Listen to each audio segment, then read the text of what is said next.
मोही कपट चले जीवन धारा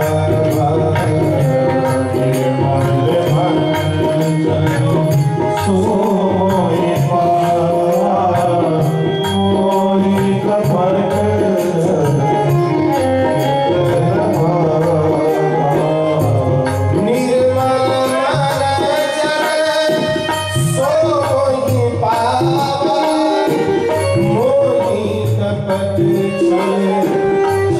दोनों हो जाता है तो भगवान अवतार क्यों लेते हैं? ये प्रश्न नंबर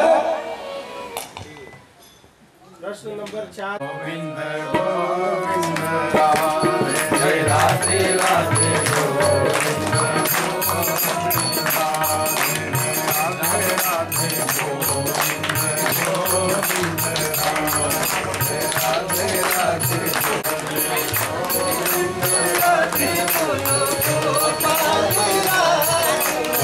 राधे राधे गोविंद राधे गोपाल राधे गोविंद राधे गोपाल राधे गोविंद राधे गोपाल राधे राधे राधे गोविंद गोविंद राधे राधे राधे गोविंद शास्त्र सार कह स्वावतार प्रयोजनम किम कर्म केवताराच धर्महकम शरणम। चौथा प्रश्न है किम कर्म, प्राणी मात्र का श्रेष्ठ कर्म क्या है? हमारा या आपका श्रेष्ठ कर्म क्या है? और यदि भगवान के अवतार हुए तो कुल कितने अवतार हुए? ये 5वां प्रश्न। और यदि भगवान धर्म की स्थापना के लिए आते हैं, यदा यदा ही धर्मस्य, यदि भगवान धर्म की स्थापना के लिए उनका अवतार होता है तो भगवान जब अपनी लीला का स्मरण करके अपने परम धाम को चले जाते हैं तो धर्म किसकी शरण में जाता है?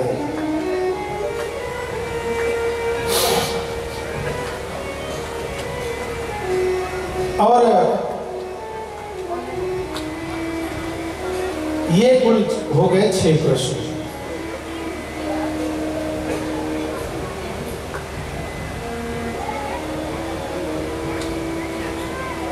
मुझे एक बड़ा सुंदर सा गीत याद आता है। पहले जो हिंदी गीत हुआ करते थे, मानो उस हिंदी गीतों में भी वेद वेदांत की भाषा झलकती थी। दुनिया बनाने वाले क्या तेरे मन में समाई, काहे को दुनिया में। मानो ऐसा लग रहा है कि कोई बहुत बड़ा प्रश्न कह रहा है। लेकिन आजकल जरा गानों पर विचार करिए तो न तो उस गाने का सिर है न तो पैर है। दिन भर सुनेंगे लेकिन उसका मतलब कुछ भी नहीं करने वाला है। यही प्रश्न इस गीत में भी है। दुनिया बनाने वाले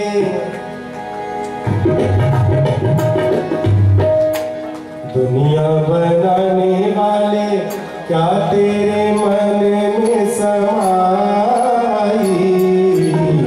काहे को दुनिया बनाई। दुनिया बनाने वाले क्या तेरे मन में समाई, दुनिया बनाई।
अब सूत जी ने मन में विचार किया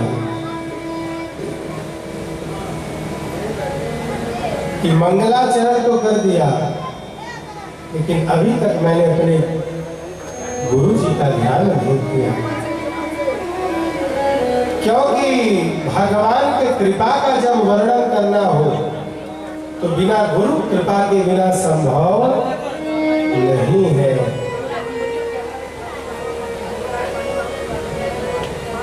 और श्री सूत जी के गुरु जी हैं श्री सुखदेव जी। सुखदेव जी का जन्म कैसे हुआ, कुछ प्रकाश डालते हैं इस कथा पर। यः प्रव्रजन्तमनुपेतमपेतकृत्यं द्वैपायनो विरह कातर्या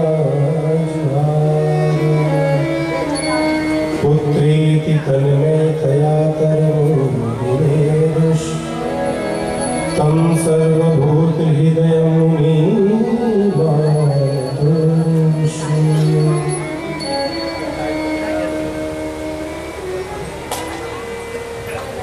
एक बार की बात है, श्री नारद जी भ्रमण करते करते कैलाश पर्वत पर पहुंचे।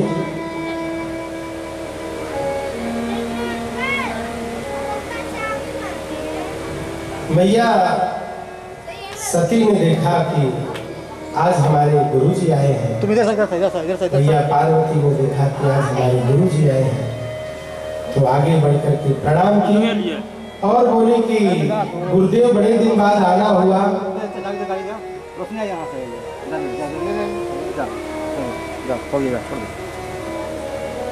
ऐसी क्या बात है कि आप बहुत दिन बाद आए हो? नारद जी ने कहा कि देवी, आजकल मैंने गृहस्थों के यहाँ जाना बंद कर दिया, क्योंकि मैं कहीं किसी गृहस्थ के घर पे जाता हूँ तो लोग कहते हैं कि नारद जी जहाँ जाते हैं वहाँ पर झगड़ा करवा देते हैं, इसलिए अब मैंने गृहस्थों के यहाँ जाना कम कर दिया है।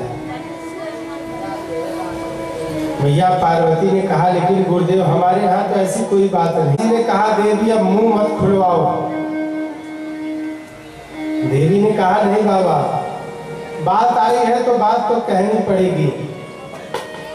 नारद बाबा ने कहा अच्छा एक बात बताओ देवी, आप कहती हैं कि आपके स्वामी आपसे बहुत प्रेम करते हैं, तो क्या कभी उन्होंने बताया कि उनके गले में जो नर मुंडों की माला है वो माला किसकी है? वो नर मुंडों की माला किसकी है? वो किसका मुंड है?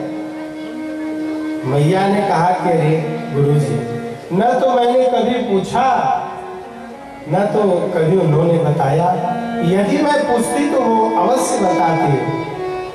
नारद जी ने कहा देवी, जब हम किसी से बहुत अत्यधिक प्रेम करते हैं तो अपने मन की सारी बात उससे बताते हैं। प्रेमी जो है अपने प्रेमास्पद से हर बात को बताता है।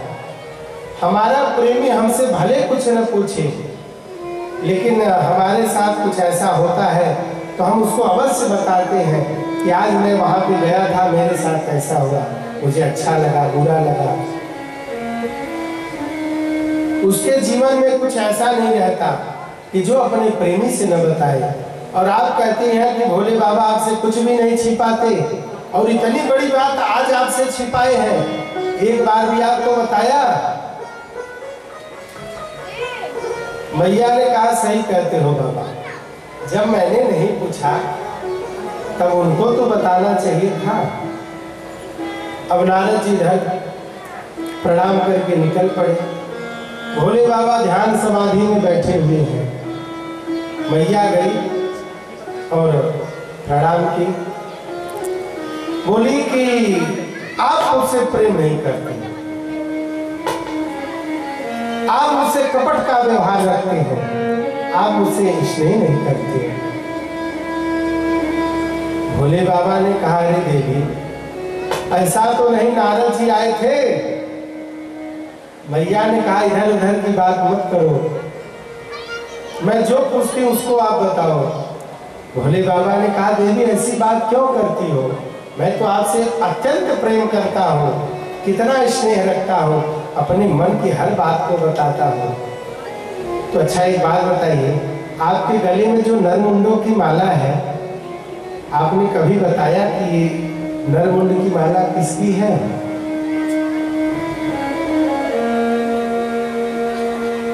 भोले बाबा ने कहा देवी ये जितने भी मुंड हैं ये सब आपके हैं।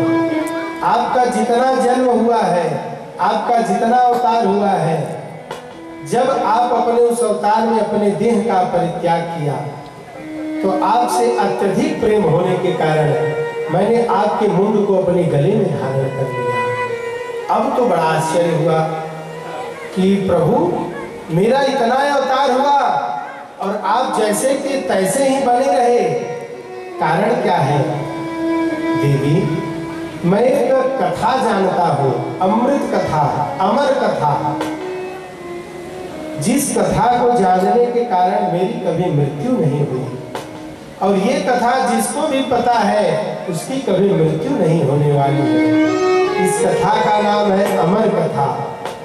तो प्रभु अब मैं आपसे बिछुड़ना नहीं चाहती, इस कथा को हमको भी श्रवण कराइए। ठीक है देवी, तो चलिए किसी एकांत निर्जन स्थान पर। और बाबा भोलेनाथ मैया को लेकर के चले गए हिमालय की गुफा में। चारों तरफ बहुत ध्यान से देखा, कहीं पर कोई दिखाई नहीं पड़ा। वहीं पर एक सूप पक्षी का अंडा था, तोते का अंडा था।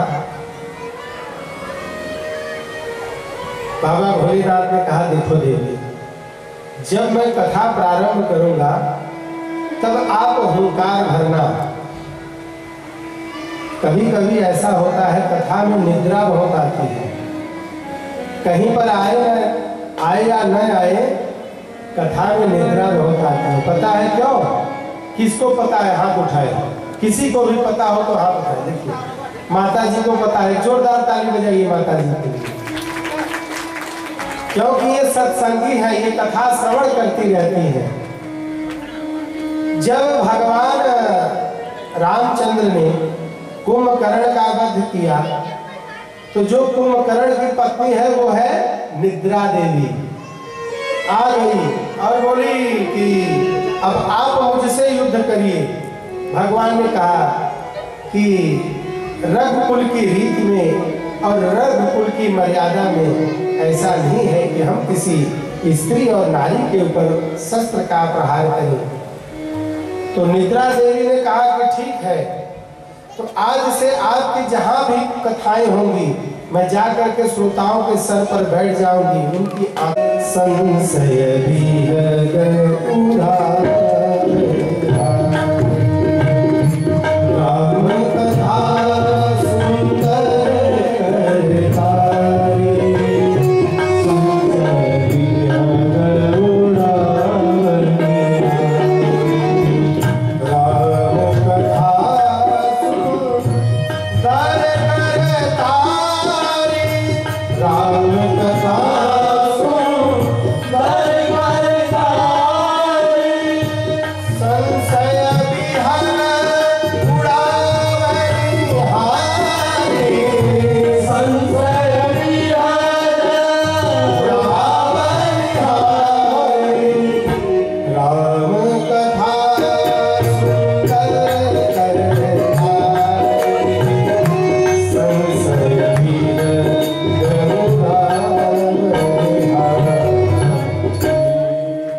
मैया हुंकार भरने लगी। हुंकार कैसे भरा जाता है पता है ना? बचपन में हम आप जब कहानियां सुनते थे तो हुंकार भरते थे। एक राजा थे, 7 रानियां थी, और एक कहानी 1 महीनों तक चलती थी। वो कहानी पूरी ही नहीं होती थी। फिर जब दूसरे दिन वो कहानी चालू होती थी तो हम कहते थे कि आज ये नहीं सुननी, आज दूसरी कहानी सुननी है। अब मैया ने हुंकार भरना प्रारंभ किया और हुंकार भरते भरते मैया को निद्रा आ गई और वो जो अंडे में सुख पक्षी था उसका जन्म हो गया। और जो सुख पक्षी होता है, जो तोता होता है, वो बड़ा नकलची होता है। आपने देखा होगा तोते लोग बातें भी करते हैं, लोग बोलते हैं राम राम, जय श्री राम, राधे राधे। अब तो वो सुख पक्षी हुंकार भरने लगा। भोले बाबा कथा सुना रहे हैं आंख बंद करके प्रसन्न भाव से, और जैसे ही कथा पूर्ण हुई भोले बाबा ने जयकारा लगाया, बोलिए मां के बिहारी लाल की, श्रीमद् भागवत महापुराण की। वैसे ही मैया का निद्रा समाप्त। बोले हाँ प्रभु, फिर आगे। बाबा भोलेनाथ ने कहा देवी कथा पूर्ण हो गई और आप कह रही हैं कि आगे, तो ये हुंकार कौन भर रहा था? और जैसे ही भ्रेगुटी टेढ़ी करके देखी वो सुख पक्षी दिखाई पड़ा, अपने त्रिशूल को छोड़ा, मरता बेचारा क्या न करता, अपने नन्हे नन्हे पंखों से दौड़ लगाई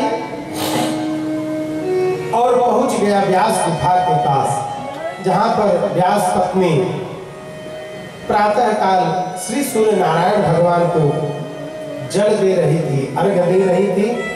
और उसी समय उनको जमहाई आई और वो जो सुख पक्षी था मुख मार्ग से उनके गर्भ में प्रविष्ट हो गया।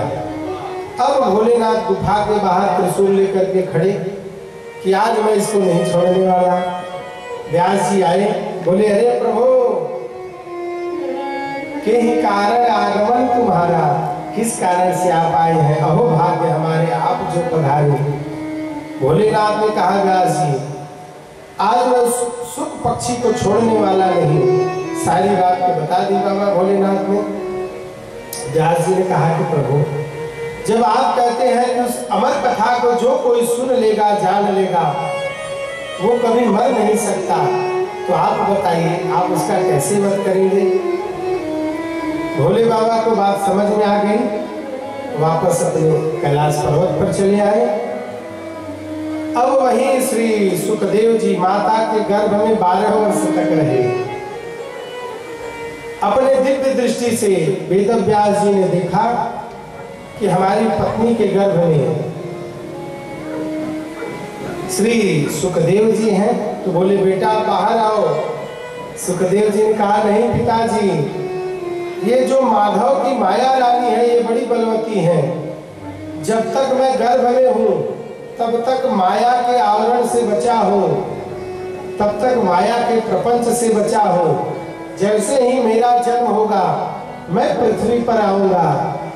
ये जो भगवान की माया रानी है, इनके प्रभाव के कारण मैं भगवान का भजन नहीं कर पाऊंगा। और ऐसा ही होता है, जब तक जीव माता के गर्भ में रहता है तब तक खूब भजन करता है। जैसे ही गर्भ से बाहर आता है, मैं तय मोर मोर तय माया, ये मैं हूँ ये हमारे हैं, इसी चक्कर में हम आप फंस जाते हैं।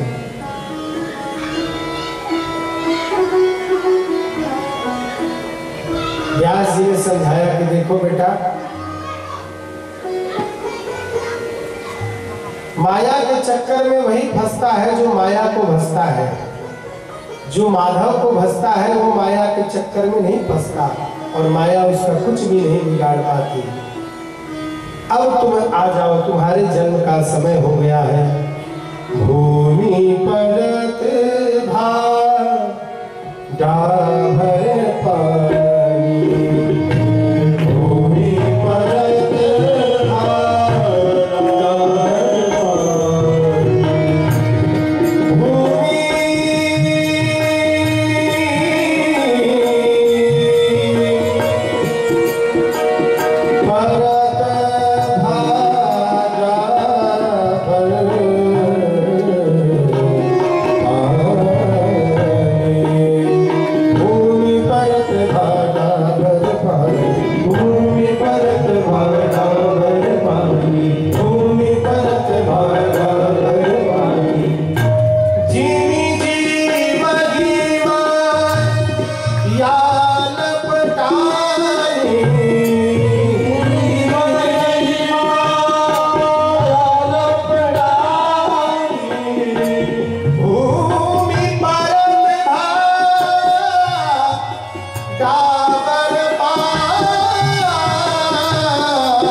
चढ़ेंगे न तो कभी चढ़ाएंगे।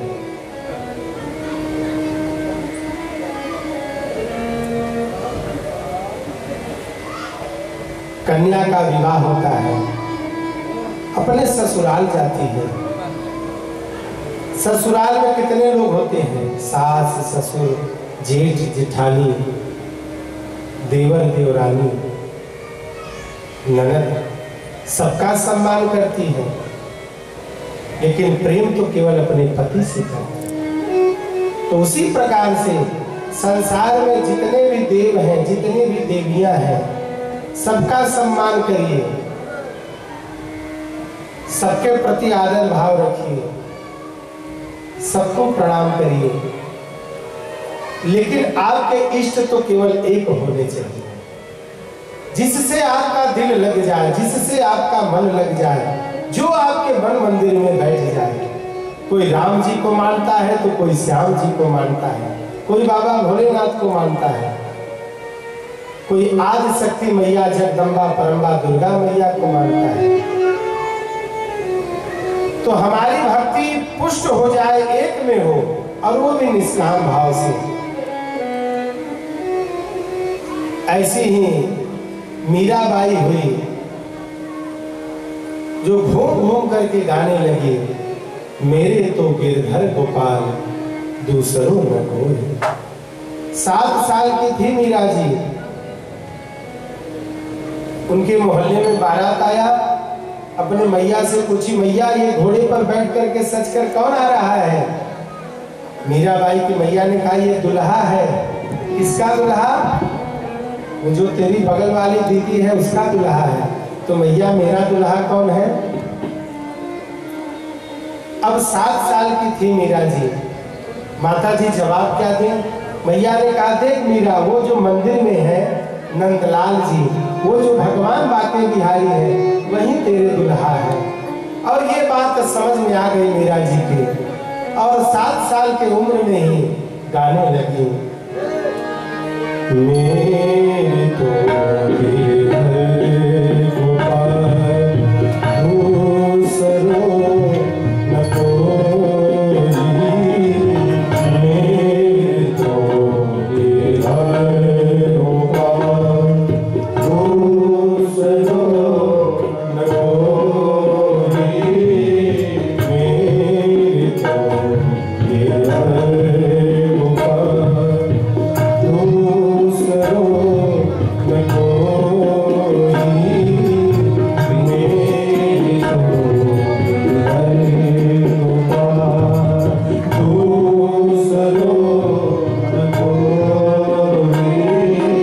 जाके सिरोर मुकुट मेरो पति सोई, मेरे तो गिरधर गोपाल दूसरों न कोई, मेरे तो गिरधर गोपाल।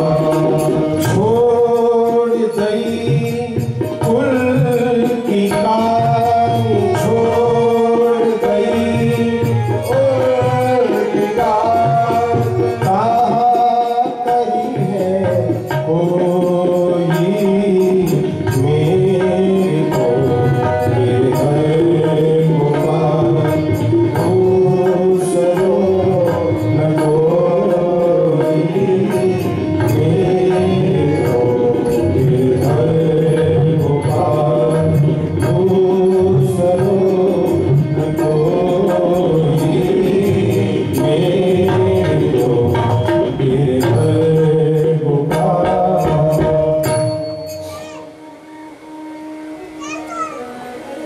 तो जीव का परम धर्म क्या है?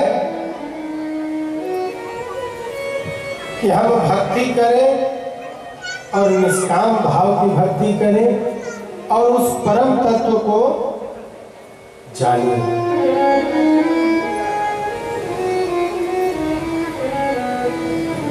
धर्म का उद्देश्य है अपवर्ग को पाना। हमारे आपके जीवन में 4 पुरुषार्थ हैं: धर्म, अर्थ काम मोक्ष।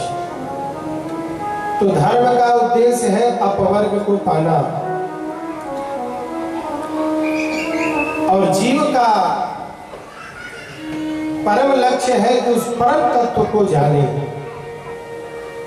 जिस तत्व की चर्चा हो रही है वो तत्व है कौन? वो तत्व तो एक ही है,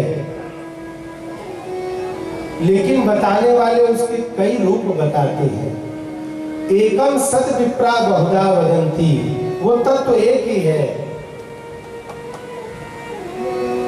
कोई उसे ब्रह्म कहता है तो कोई उसे परमात्मा कहता है तो कोई उसे भगवान कहता है। वदन्ति तत्त्वविदस्तत्त्वं यज्ज्ञानमद्वयम् ब्रह्मेति परमात्मेति भगवानिति सत्यते।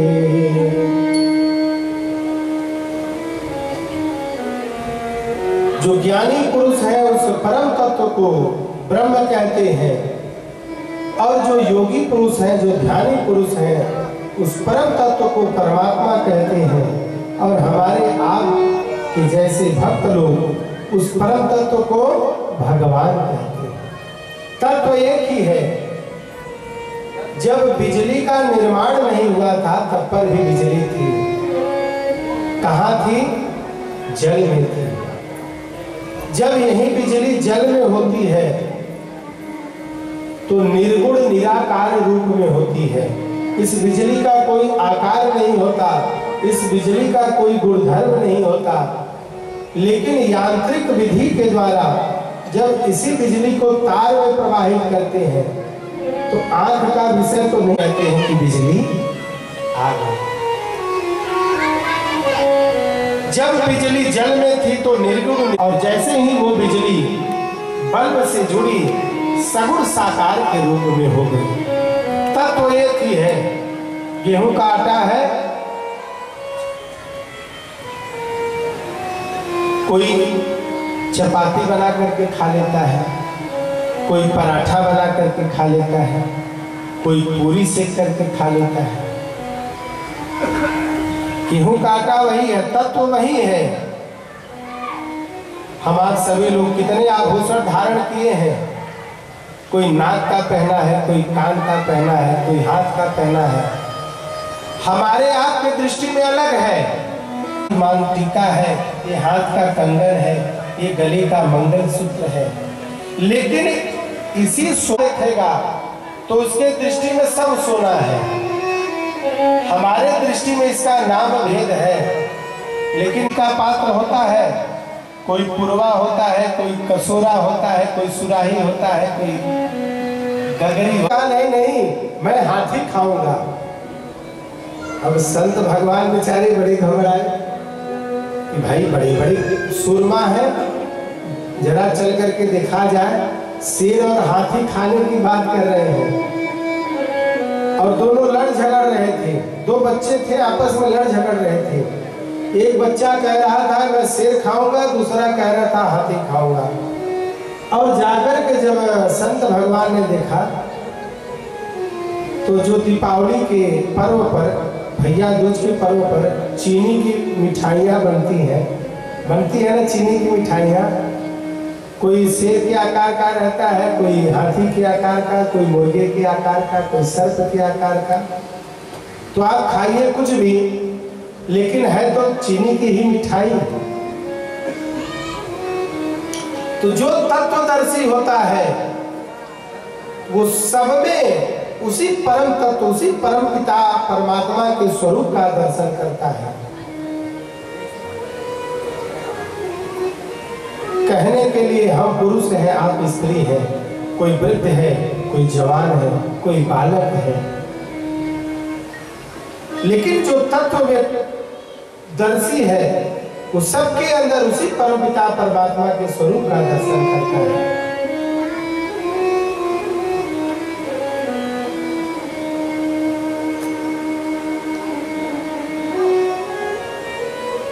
पर उपकार वचन मन काया संत स्वभाव सहज अगराया पर उपकार वचन ममताया संत स्वभाव सहज अगराया। कहने का आशय क्या है? यदि हम किसी संत का अपमान करते हैं तो संत मुस्कुरा करके चल देते हैं, क्योंकि हमारा तो अपमान हुआ लेकिन हम आपका अपमान नहीं करेंगे, क्योंकि वो सबको समान दृष्टि से देखते हैं। कभी कभी ऐसा होता है कि हमारे ही दांत से हमारी जिह्वा कट जाती है। अब कोई अपने जिह्वा को लेकर के बैठ जाए और दर्द से कराहने लगे और कोई पूछे क्या भैया क्या हुआ? अरे क्या बताएं साहब, जिह्वा कट गई। कैसे कट गई? किसी ने काटा क्या? अरे क्या बताएं, हमारी ही दांत ने हमारी जिह्वा को काटा। 32 दांत मिलकर के बेचारी अबला के ऊपर इतना अत्याचार कर रहे हैं। भैया पहली बार नहीं हुआ है, 2 4 10 बार और पहले भी हुआ है। अब कोई कितना भी आपको चढ़ाए, उखाड़ फेंको, तोड़ डालो, तो क्या कभी ने किसी ने हथौड़ी लेकर के 2 4 दांत अपने टपकाए? किसी ने नहीं टपकाए भैया। क्यों पता है? क्योंकि जिह्वा कटने के कारण हमें जो दर्द हुआ है, यदि हम अपना दांत उखाड़ेंगे, हथौड़े से तोड़ेंगे, तो वो कष्ट तो हम ही को होने वाला है। ये शरीर अपना ही तो है, इस शरीर के सारे अंग अपने ही तो हैं। तो ठीक उसी प्रकार से जो संत होते हैं, जो तत्व ज्ञानी होते हैं, जो तत्वदर्शी होते हैं, सबके अंदर उसी परम तत्व का दर्शन करते हैं।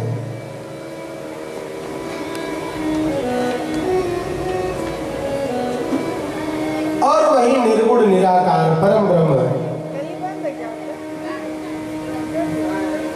जब हमारा आपका भाव पुष्ट हो जाता है तो थोड़े से माखन के लिए वृंदावन में ठुमुक ठुमुक करके नाचता है। गोपियां कहती हैं क्या रे कन्हैया, जरा ठुमका लगा करके नाच के दिखा तो तुझको खाने के लिए ताजो ताजो माखन दूंगी। और वही निर्गुण निराकार परम ब्रह्म ठुमुक ठुमुक करके नाचता है। शेष गणेश महेश दिनेश सुरेश हो जाहि निरंतर ध्यावे, ताहि अहीर किछो हरिया छछिया भर छाचित नाच।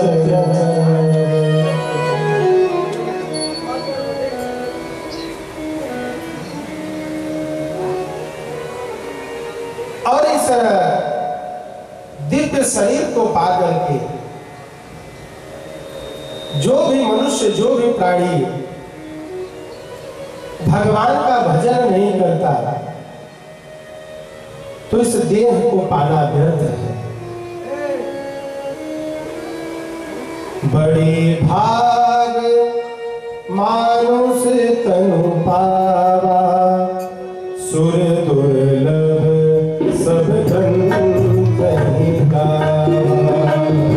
बड़े भाग मानुष तनु पावा, सुर दुर्लभ सब धन कहीं गावा। साधन धाम मोक्ष कर द्वारा, पाई न जेहि पर लोक सवारा। साधन धाम मोक्ष कर द्वारा, पाई न जेहि पर लोक सवारा। बड़े भाग मानुष तनु पावा, सुर दुर्लभ सद्गुण निधारा। और जो कोई भी मनुष्य इस दिव्य शरीर को पा करके भगवान का भजन नहीं करता भैया, साधन धाम मोक्ष कर द्वारा, पाई न जेहि परलोक सवारा। मानो उसने अपना जीवन केवल सोने और जागने में ही व्यर्थ गवा दिया।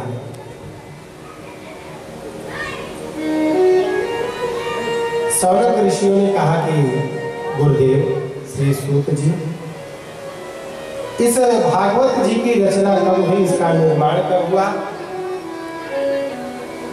सूत जी ने कहा कि सौनक ऋषियों, द्वापर के अंत में जब अपनी दिव्य दृष्टि से वेद व्यास जी ने देखा कि वर्षे वर्षे क्रमज्ञाता मंगलापिनापि दृश्यते, जैसे जैसे समय बीत रहा है अमंगल का दर्शन हो रहा है, और कलिकालवासी तो ऐसे होंगे, न तो उनके पास बुद्धि होगी न तो उनके पास भाग्य होगा। यदि किसी के पास बुद्धि नहीं है तो वो भाग्य के बल पर अपने जीवन का निर्वाह कर सकता है। अगर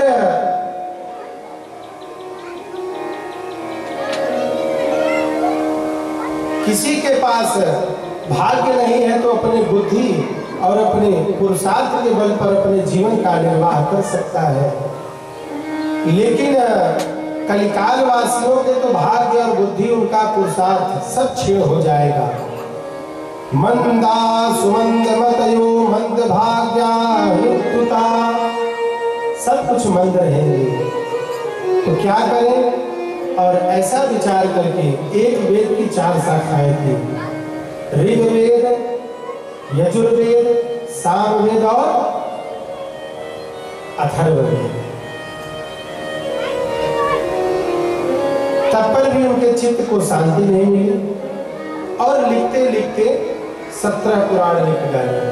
तब पर भी उनके चित्त को शांति नहीं मिली तो पंचम वेद के रूप में महाभारत की रचना की। तब पर भी उनके चित्त को शांति नहीं मिली।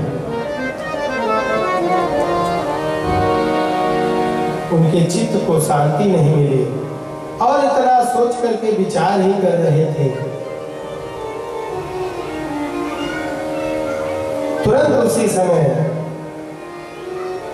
श्री नारद जी का प्रादुर्भाव होता है और नारद जी अपने वीणा को बजाते हुए व्यास गुफा के पास पहुंचे। श्रीमन नारायण नारायण नारायण, श्रीमन नारायण नारायण नारायण, श्रीमन नारायण नारायण नारायण, श्रीमन नारायण नारायण नारायण, लक्ष्मी नारायण नारायण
कौन सी चिंताएं आपको सताई जा रही है?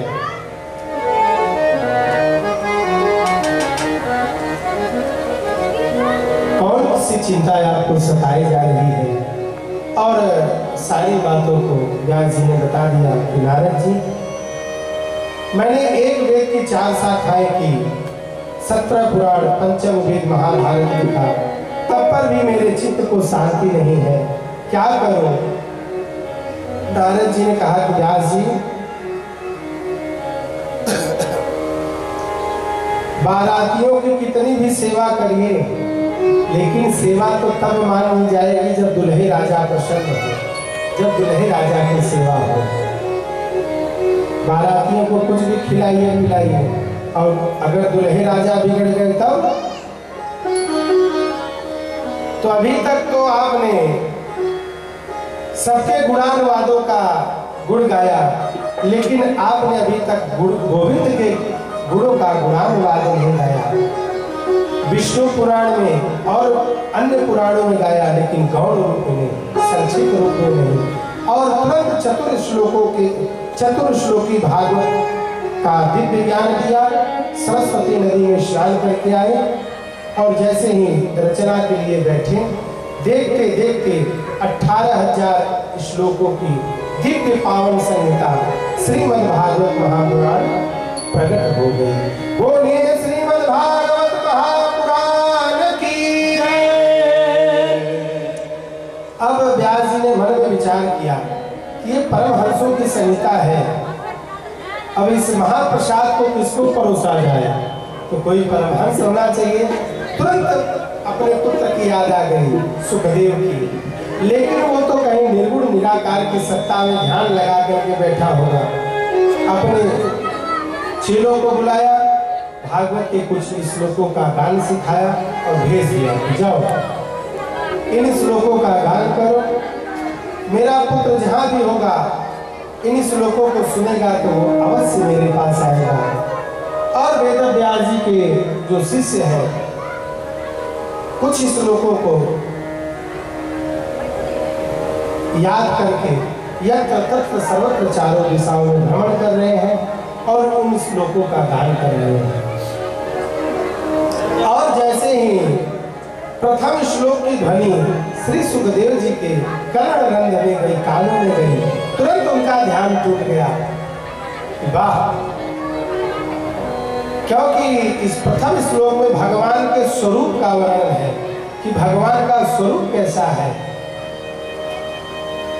बरहा पीडम नटवर बपू कर्ण्यो कर्णिकारम विभ्रजवास कनक कपिसम वैजयंतीं जमाला रंध्रान वीरोरधर सुधया पूरयन् गोपवृन्दे वृन्दारण्यं स्वपदरमणं प्राविशद गीतकीर्ति।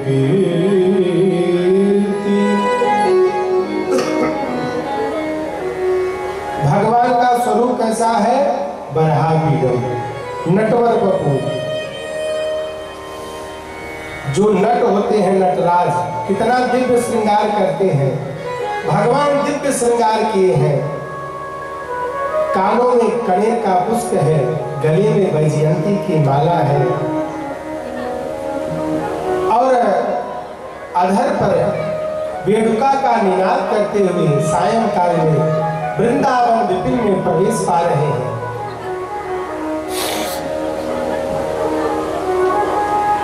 अब तो सुखदेव जी ने कहा कि ऐसे प्रभु का, ऐसे भगवान का तो हम भी दर्शन करना चाहेंगे,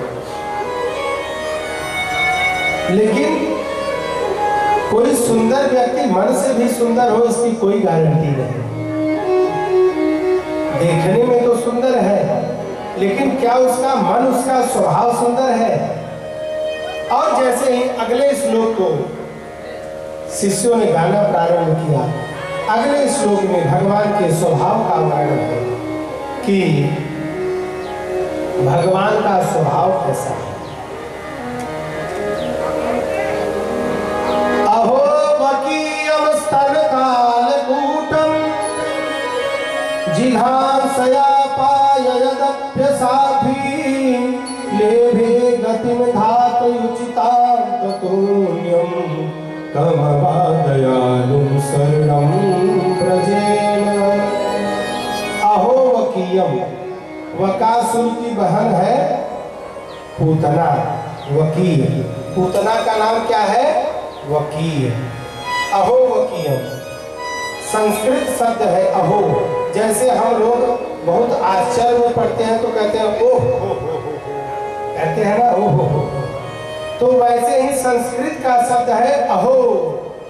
जब जैसे कोई बहुत हतप्रद हो जाता है तो कहता है अहो। अहो वकीयम, कौन है वकील? पूतना है। किस इच्छा को दिया? क्योंकि काम तो मौसी वाला किया, माँ जैसी वही मौसी, जो माँ जैसी वही मौसी। भगवान को स्तनपान कराया, तो इसी स्वभाव से सुखदेव जी बड़े प्रसन्न हो गए कि ऐसे भगवान का हम भी दर्शन करना चाहेंगे। आइए इन भागवत जी के 2 श्लोकों का हम सभी लोग बड़े भाव से गान करते हैं।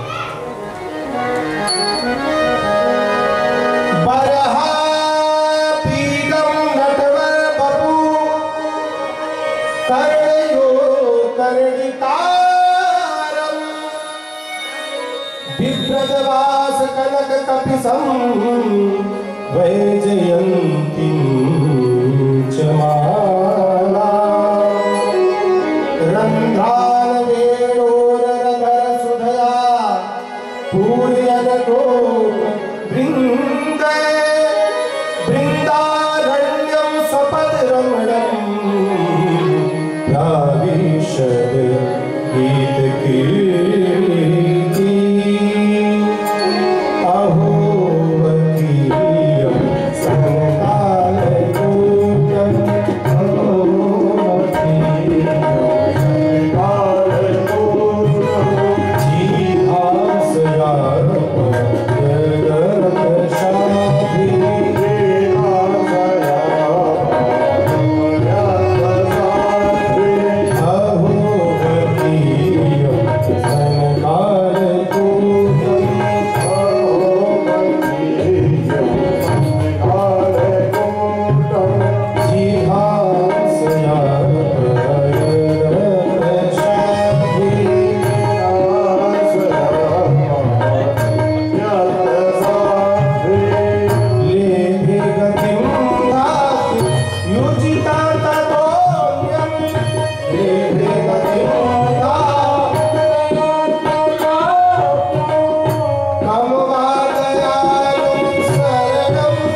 ऐसे श्लोक और याद हो तो जरा 2-4 श्लोकों को सुनाओ।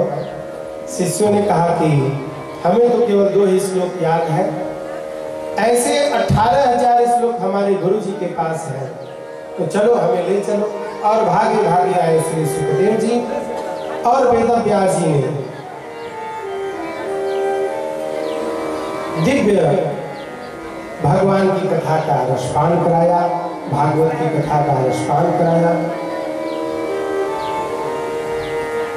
अब सौनक ऋषियों ने कहा सूत जी से कि श्री सूत जी,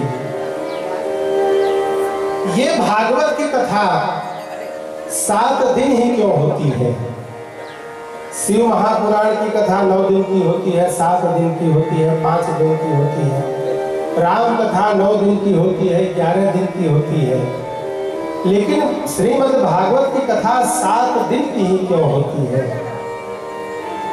सूत जी ने कहा कि सौनक ऋषि, इधर कुरुक्षेत्र के मैदान में सारे कौरव मारे जा चुके हैं, केवल अकेला दुर्योधन बचा है, जो युद्ध कर रहा है भीमसेन से। यदा मृधे कौरव सृंजयाना विश्वतो विरगतिं गतेषु विकोधरा विद्य गदा विमर्श भग्नोरुदण्डे धृतराष्ट्रपुत्रे।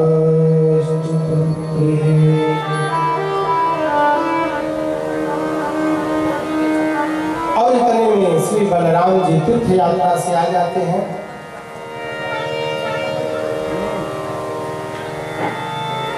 बोलो राधे राधे, जोर से बोलो राधे राधे। वृंदावन में रहना है तो भगवान की कथाओं में जो बात करता है ना, अगले जन्म में क्या बनता है पता है? नहीं पता है तो पूछिए, बताएं आप, बताइए, पूछेंगे बता दे। गूंगा बनता है। क्या बनता है? हाँ। और भगवान की कथा में रह करके जो भगवान की कथा नहीं सुनता वो बहरा बनता है। तो हम तो चाहते हैं कि इसमें